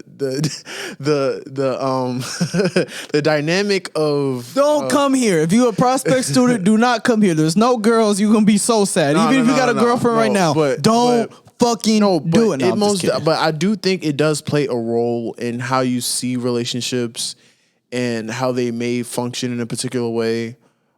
So yeah, no, I can kind of understand like that type of skepticism that you have when it comes to relationships, for sure. Yeah, no, I always kind of question, like, or I wouldn't say question, but I always do kind of consider, the good side and the bad side of being at an all male college, and the type of implications that it has. Like you just mentioned, like they called you gay Y for a so okay. So part of that was because I went to all male school, but the original story of how I got that like little nickname was because my dad put AY on the back of my back plate, but on my back plate it said like G or something, so he put the AY in the G. Oh my God, he made it too easy for them. Look at it. It says gay on his back plate. Gay Y. Oh my God. Yeah. Gay Y. I'm like, come on, bro. What's crazy is like if you had told me that joke like maybe 3 years ago, 4 years ago, laughed. I probably would have laughed, and I probably wouldn't cringe as much as I am. I'm not gonna lie. I don't know. Boys, bro. No, I'm saying like I don't know, but no, I do think that like I just found that nickname to be like very annoying. I'm like, one, it's not really that creative, and two, it's like, come on, bro. Yeah, no, but I do think that like the dynamic of being at all male college is most definitely interesting for sure. Like I feel like on one hand, being at an all male college kind of made me look, I would say it kind of made me look at like gendered oriented stuff a little bit differently. Specifically when it comes to like orientation and stuff of that regard. It also made me kind of like, because I feel like when you're in a area that's predominantly male, like you're kind of subject to like being in situations that are like hyper masculine situations. Toxic masculinity, yeah, definitely. Right, because it's just that's all you're surrounded by. Yeah, and I feel like that, like if anything, I feel like being for me, because it may work, it may function differently for other people. For me, being in an all male college kind of made me more cautious about engaging in like toxic masculinity. I feel like if I was at a co-ed college, I still feel like I would be cognizant of how I'm being viewed by. Not nearly to the extent, because like when you're already around masculinity all the time, and like you're around people who aren't necessarily like practice toxic masculinity all the time, as soon as you see it, it's very alarming to you. Like, whoa, bro, like relax. Like it doesn't have to be like that. Like relax. Yeah. But I definitely have to say one of the challenges definitely with going to an all male school is definitely just the fact that like I sometimes forget that there are certain things you can say like around men that aren't like that are taken as jokes, or if you say it to like a woman, like they might get offended. I find like I'm always aware of it, but I find that sometimes I let it slip because it's like, yeah, and it's not even like necessarily toxic things. Right. It's just like stuff that's like slightly inappropriate or just inappropriate, or like just poking fun at like their personality. Because like with y'all, I can poke fun at y'all personality all the time, and y'all don't like that's fine. But if like, all right, so like I have a friend who she's an old friend. We were friends in high school, and like I DM'd her one day with a caption on one of her pictures. I forget what I said. Hold on, let me look it up real quick. But add on to that, I feel like being in an all-male college is kind of like, there are blind spots, right? Because there's times where like I'll go back home and like I'm like, because I found it. Yeah, but go ahead. No, but I would probably be I'm around more women or whatever, and I'm always kind of trying to censor what I say, just because I know that like some of my practices may not have been like the best way of talking right at Wabash when I go back to like a regular you know what I'm saying, regular area, you know what I'm saying? Right. So, yeah. Okay, so like she posted a selfie and her hands were like in her waistband. And so like with anybody, like I under it I said, bro, get your hands out your pants, bro. So like, again, like with y'all, like y'all would get I'm playing. Right. And I feel like I don't want to necessarily just generalize women because I feel like there would be a lot of people who also got that, but like she took offense to that. Like at first she was like, my fingers were cold, bro. And I'm like, okay, that's cool. And then like, what was I saying? Oh yeah. But then she starts going off on me. She's like, the fuck, damn, why can't you ever say something positive when you see a picture of me? I'm like, come on, bro. Like I was obviously just joking. And she just keeps going on. First of all, bro, I'm a woman, not a bro. We don't even talk frequently enough for you to feel comfortable referring to me as bro. I'm like, bro, like at this point in my life, bro has become a gender neutral phrase. Like I even call my mom bro. Like, come on. But she didn't know that. So like, after all that shit, I'm like, okay, I can either address this with one or two ways. I can either, but you're right. I'm sorry for offending you. I was like, it was never my intention to offend her. I was like, I call everybody bro. That's just how I use that phrase. But I was like, but if you don't want me to, I won't call you bro. Like, I'm sorry I offended you. Yeah, I feel like I've kind of encountered that. And she was she wrote back. She was like, oh, okay, I'm sorry I took it serious. I didn't know you were joking. I'm glad you were able to take my feelings into account and just be like, okay, if I don't like that, then I won't do it. I most definitely think that, I'm glad that like we have those encounters every once in a while, just because it kind of like reinforces like your thought process behind the things you do. I'm so much more mature. High school me would have instantly attacked her. Oh my god. Yeah, nah. And then it's crazy because like I came in thinking I was a gentleman, right? But then like the more I realized how oblivious I was in terms of being like sexist or whatever, the more I was like trying to reevaluate how much of a gentleman I was, you know what I'm saying? But nah, and that's just one dimension of being in an all-male college. The other dimension is just, I feel like it kind of enables, because one person mentioned this in my class, I feel like it kind of enables men to be more engaged in the classroom, and that's not, and I'm not saying that because women aren't in the classroom. I'm saying that because we live in a kind of world, or I feel like part of that's true though, because women aren't in the classroom. No, but that's what I was about to get to. Yeah, because we live in a world where men have this notion that like it's not okay to be nerdy. It's not okay to be the most engaged in the classroom. You know what I'm saying? There's always a negative connotation there. But when everybody is a male in the classroom and the object is to literally learn and be engaged, I feel like that's when you're able to like, you know what I'm saying, have more compelling conversations, you get more out of like your learning experiences in that regard. Because there's not pressure, or you don't feel like there's pressure to uphold like a standard of being like the prototypical male figure in the classroom. Right. You can just be a student at this particular point. And I feel like that kind of works. I feel like the other part of that is just, we can't lie and say like there was times when like we're in the classroom and we didn't say something because we were afraid of what a girl would think. Rather, it would be because, she would think we're too nerdy, or they would laugh at what I was going to say, or like they might get offended. Whereas like here, we don't necessarily have to worry about that. Now, I understand, that to some that might sound bad, but it's like, I definitely feel more comfortable with being able to say what I want,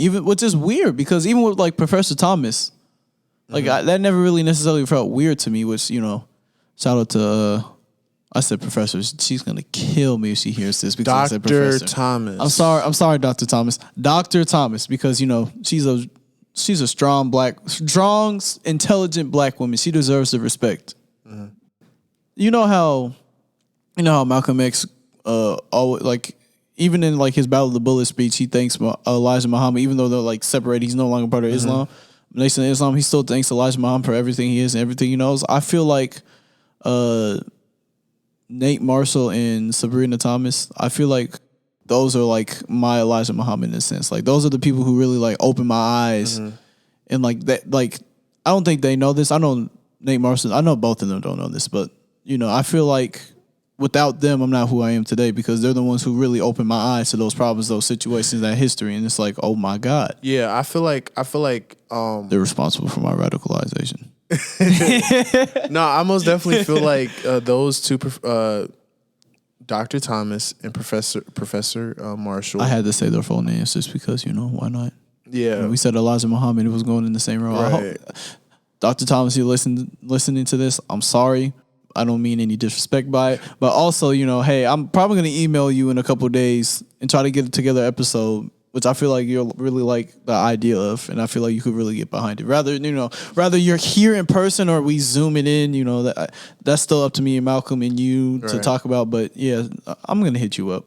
Yeah. It's going to be interesting. But I also co-sign that notion of those two, specifically in our history and politics of hip hop class, where we engage in a lot of subject matter that pretty much enlightened me as a student and as a black man. So I most definitely can concur with that. But I don't even know where we're going. I forgot where we were headed towards. I forgot. No, because I forgot for real. I don't know. I think you were talking about. So we had just got done talking about like not the lack of girls in classroom, right. And like the lack of girls at the school. Right. Yeah. No. So I just feel like when it comes to being in a situation where like there's no pressure in trying to like uphold like a particular standard as like a male student, you get the best product of learning. Right. And that's one. I think that's but that's the thing. Like I don't feel like that affect me as much because I feel like I was still kind of like the same person in the classroom as I was in high school. But I can understand somebody that was an athlete and felt like they had a reputation to uphold or whatever.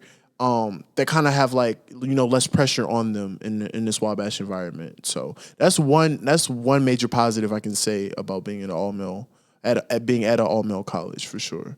Yeah. Before you say anything else, my man turned 22 yesterday, man. Happy birthday, Malcolm. Hey, happy birthday, bro.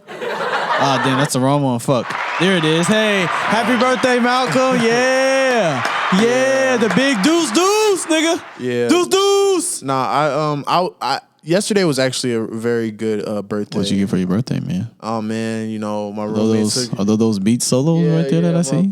My the black boys. My roommates hooked me up with the black on black solo beats. Got that man some. I got some cake.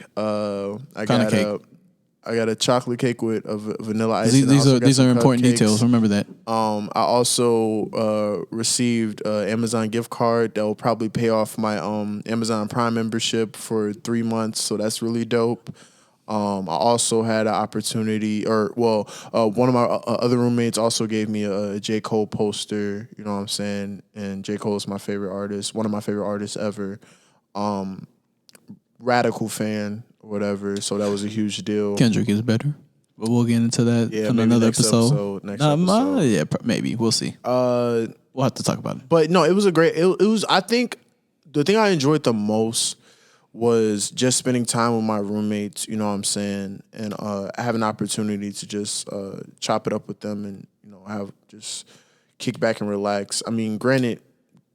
Around the same time last year, we weren't in a pandemic, and it probably would have been more festivities going on. But I'm just grateful. This year. That's what I'm saying. I am just grateful that we still have the opportunity to be on campus. We still have the opportunity to be in the same living space, and we still have the opportunity to just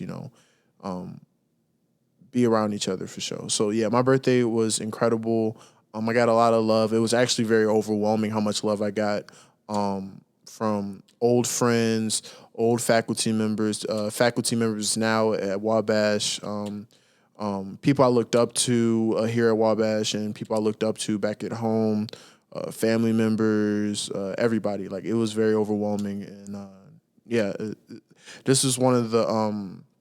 I would say it was probably one of the best birthdays I had in some time. So I'm not gonna lie, my mom just called me. How do you feel about having my mom on here real quick? Do you think it's the pilot episode? We letting it all hang out. All right, hold on. Let me call her back then. All right, I have to tell her that she's on here. She doesn't know we're recording. Mother. Hello? Mama. Be careful with what you say, because Malcolm is here with me, and right now you probably just made into our podcast. So be careful with what you say. Hi, people. What's up, Mama? How y'all doing? We're doing good. Hey, Doing Mama. all right. Yeah. Can you answer me this question since you want to call in? What? Okay, so I have a couple questions for you. So one, through my college search and everything, trying to decide what school I was going to, what was your favorite? Like, what was the school that you would have preferred for me to pick and why? I mean, I already know the answer to that, but I just want you to tell everybody else. Wabash was one. She I like Wabash. she fell in love with Wabash. She loved Wabash more than anybody else, even my dad. I'm like, why, Mom? It's an all boys school. These dudes is weird. I don't want to go here. Because they didn't have no girls. I know that's why. Exactly. Like, I feel that's a plus for every mom. Like I wasn't in a relationship already. Like, I didn't have a girlfriend, Mom. Well, I knew that wasn't gonna last. Wow. Right. Like now she tells me, and it's fine because after we broke up. Because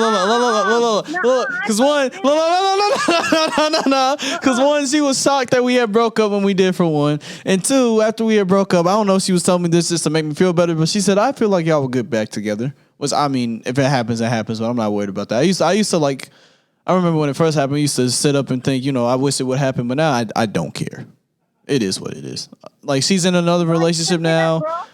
She's in another relationship now, Malcolm, and I'm happy, like, for her that she's found somebody else. But for me, I don't care. In terms of like I'm happy for her. I'm happy that she found somebody. I'm happy that she's happy. But like in terms of like my relationship with her, like I do wish we were still friends. But like it doesn't bug me. It's like it is what it is. I'm at peace with that. But what were you gonna say, Mother? Well, I forgot you gave that long answer.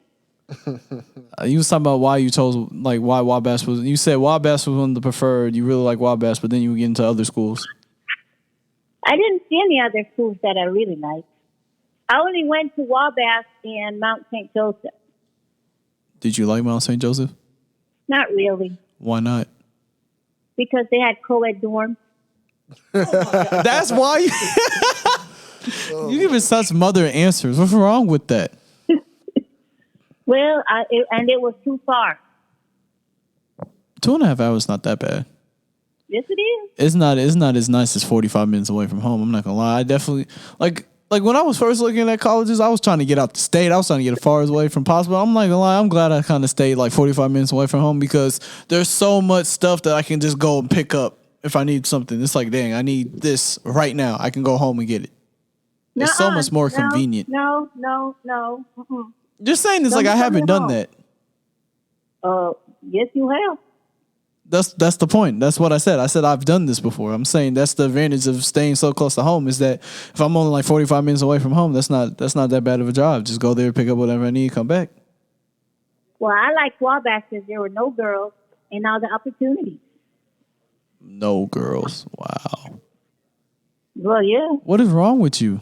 Why didn't you want me to be around girls, Mother? Why But not? girls can be a distraction. No, they're not. I feel like girls are only a distraction. Like, you agree with me, Malcolm? I feel like girls are only a distraction if you let them be a distraction. I feel like saying girls are a distraction kind of takes away the accountability of the man to continue to learn. Yeah. Look Yeah, here, you hear that? You hear that answer? know, That's an educated Wabash man answer. No, Malcolm, They are a distraction. Look, But ask how? him. But how are they a distraction? Your freshman year, you were going down there. You didn't do as much as you were doing now without the girl. Mother, I was actually That's still true. doing just as much. I was doing as you weren't. well. Okay. Well, one, you have to Okay, what, Can I talk? What did Can you I talk? say you weren't doing as well. Mother, That's my point. I feel like I was gonna do garbage my freshman year regardless, because there was a lot of eye opening that needed to happen. Because I had already said this earlier in the podcast, but I was talking about how like my freshman year, like going into it after like graduating high school, I was on top of the world. I thought I had the whole world figured out. I thought I had everything figured out. I was like, ooh, I had a life plan, had all of this. Eventually, Well, I grew. I told you couldn't be a doctor. But you already said you didn't think I was ever going to be a doctor. And like I didn't say this earlier, Malcolm, but like it got to the point where, especially like last year, I finally stopped. But it got to the point where I even hated myself, Malcolm. Like I had stopped wanting to like kill myself, but I still hated myself, and it was mainly like my high school self. Like I was jealous of my high school self, and it's not because he was a better person than I was, because I understand that now I'm a better person than I was in high school. I know more. I'm more patient. I can articulate myself better. And I feel like overall I'm just more of a well-rounded person because thank you to the religion department, the philosophy department. But my senior year in high school, that 18-year-old kid had something had two things I didn't have was the confidence in himself, and he had everything figured out of his world. He had everything figured out, and like those are two things that I envied because I didn't really have confidence in myself like that, and I definitely didn't have the world figured out yet. And I'm like, damn, I wish I did. Like I want to go back to the time where I felt like I had the most control I ever had in my life to that point. You sure talk a lot. No, you don't It's a let Malcolm podcast. What do you? Malcolm has talked. Malcolm, haven't you talked? I have talked. Oh, I got a question for Mrs. Young, if I can call her Yes, Mrs. sir. Young. Call her Tanya. I'm not gonna lie. No, She don't care. no. I'm very Mother, respectful. what do you prefer, Mrs. Young or Tanya? Your Majesty will work. See, exactly. See, that's why I didn't ask her. I got a question for Mrs. You ain't Young. no damn queen. Oh, Yes, sir. not cursing in front of your mother. My question is, Her favorite word is bitch. I promise you. I promise my you. question, Yes, it's good. my question is, do you feel like your son, AY, do you feel like he has matured to the standard that that you liked? That's the first question. The second question is, do you think that his time at Wabash has molded him into a person that will do monumental things in society? Yes. And that's the answer for both questions. Yes, both questions. I think I picked Wabash. that. I liked Wabash for him, and I didn't tell him to pick it, but I liked Wabash for him because Nobody before you continue. Nobody told me to pick Wabash. I don't know Andrew, why I ended up picking this for myself. But I AY, did. my turn. Yeah. I liked Wabash because when we met the guys that were going there, when we visited, I thought they all seemed like really decent people. And they opened the doors and they looked you in your eye. And I liked Wabash because of all the opportunities. Now, starting with freshman year until now, he has grown a lot. I don't expect him to have his whole life figured out just yet. But I've always told him that once he figures out what he wants to do, that he is going to be great at it. I just need him to figure out some of it, but that comes with time. But yeah, I think he's grown. And he's growing into the person I think he can be. Right, Andrew? Can be. But I think Wabash Push has the had a lot clapping to do with that. Push the clapping button. You got to push the Applause, mother. Tell me. Hold on. Can you hear this? I'll take that as yes. Keep it going. What do you mean keep it going? I think this is the perfect outro. Like to end it, yeah. I we think gotta that's the cut perfect it. ending point. We gotta cut Well, thank you, Mama. We appreciate you having. We appreciate you for being on the show. Oh God, she's gonna share some of her ideas. She's gonna want to sing. No. I just wanted to say, and I think his roommate, the 5 other guys that he lives with, has had a lot to do with it. Too, with helping him get to be a better person. Thank you. It's very Y'all flattering. are really good guys. Very Really flattering. good guys. Thank you, Mama, for joining the podcast. We're about to wrap it up, so that means I'm gonna hang up on you. No, you don't get your own segment. We've already talked about this. You could be a guest every once in a while, but you don't get your own segment. You're lucky you made it. You lucky you made it into the pilot. Okay. Bye, Mama. Oh, this is the pilot? Yes, this is the first episode. Oh, good job, guys. Bye, Mom. Thank you. Bye, Mama. I love you. Bye, Mrs. Love Young. you too. Bye. Bye, Malcolm. Good job. Thank you, Mrs. Young. Or my mama. That was fun. But it's time to wrap it up, Malcolm. This is our first one, man. How you feel about it? Hold on. Let's give yourself a round of applause, man. I'm sorry for using this button all the time, but come on. Yeah. The first of many, hopefully. The first of many. Yes. As my favorite YouTuber would say, take us home. So this is the home of as we're calling it, the May podcast, Malcolm and AY. Maybe they'll take flight, maybe it won't. We're going to be touching on a bunch of topics ranging from, our experiences, our interests, as well as stuff that just on our mind at the moment. You know what I'm saying? Like, it could be sports related, it could be music related, it could be anything. And our goal in this is just to give you a glimpse of who we are, but also give you a glimpse of a perspective that is kind of well needed from two young black men. So we hope you get as much out of it as we're giving you. And yeah, that's it for. We're just really here to show you the type of people we are, just through activities that we enjoy, conversations we like to have, and Ahmad, please take us out. Mama, I do this for you. This for my brothers and my sisters and my son and my crew. For them niggas that stood beside me when I ain't have a clue. A slimy nigga to the world, but he was soft, came to you. Picture me rolling with a wood.